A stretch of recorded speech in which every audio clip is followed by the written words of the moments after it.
Article 92 of the Family Code of the Philippines states that the following shall be excluded from the community property. 1. Property acquired during the marriage by gratuitous title by either spouse, and the fruits as well as the income thereof, if any, unless it is expressly provided by the donor, testator, or grantor that they shall form part of the community property. 2. Property for personal and exclusive use of either spouse. However, jewelry shall form part of the community property. 3. Property acquired before the marriage by either spouse who has legitimate descendants by a former marriage, and the fruits as well as the income, if any, of such property. So, Article 92 of the Family Code of the Philippines outlines several categories of property that shall be excluded from the community property regime between spouses.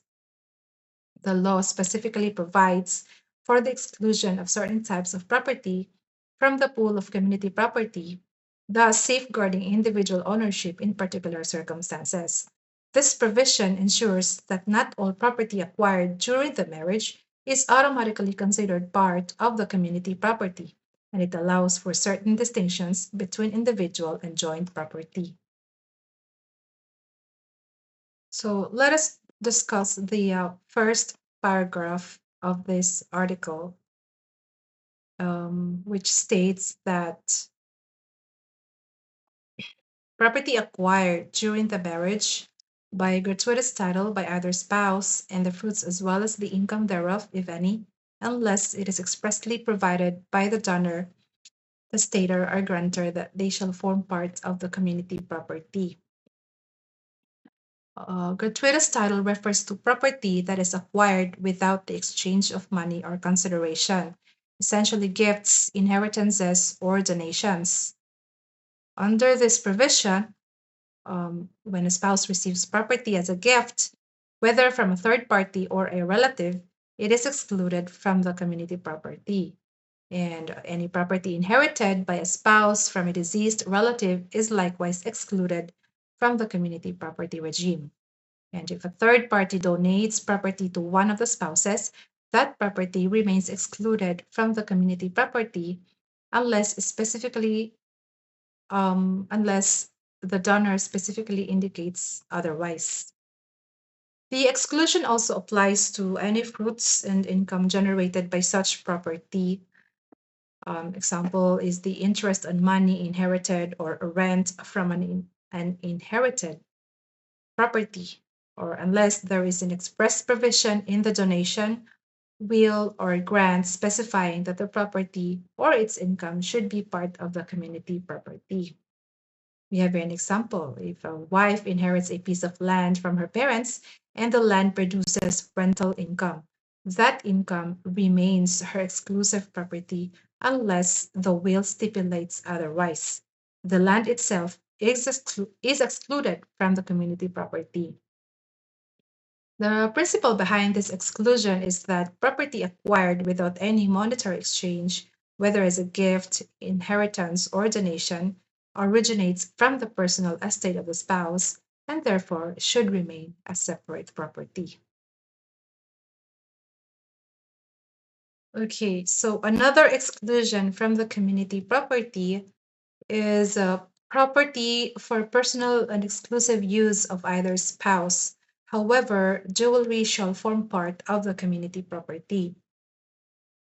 It pertains to personal property that is acquired and used exclusively by one of the spouses for their own benefit.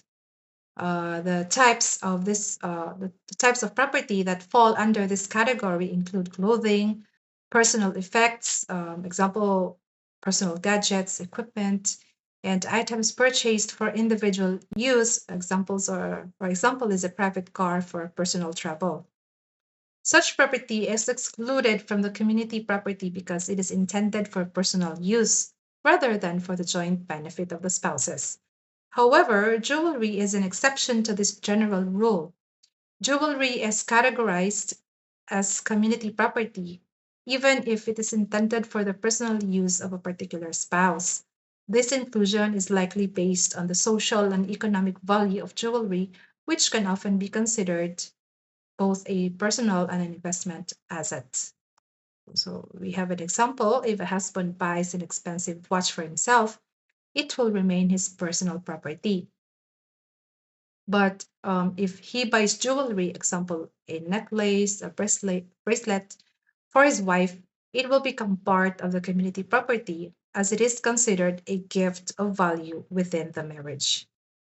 The reason for this distinction is that personal property is generally considered the exclusive domain of the individual, but items like jewelry, which may have a significant economic value, are treated differently and are presumed to contribute to the family's overall wealth.